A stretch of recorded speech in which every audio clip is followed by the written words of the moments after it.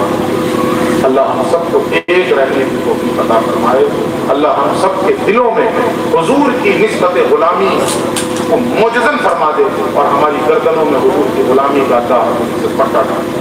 وہ نہ یہ پھول تو بلبل کا ترنم بھی نہ ہو، چمن دہر میں کلیوں کا تبسم بھی نہ ہو، وہ نہ یہ ساقی تو پھر میں بھی نہ ہو، تم بھی نہ ہو، بزم توحید بھی دنیا میں نہ ہو، تم بھی نہ ہو، خیمہ غلاف کا استادہ اسی نام سے ہے، نفس ہستی کا پشامادہ اسی نام سے ہے، قوت عشق سے ہر فصل کو بالا کر دے، دہر میں نام محمد سے جالا کر دے۔ صلی اللہ علیہ وآلہ وسلم، وآخر دعوانا ان الحمد للہ رب العالمین۔ السلام علیکم ورحمۃ اللہ۔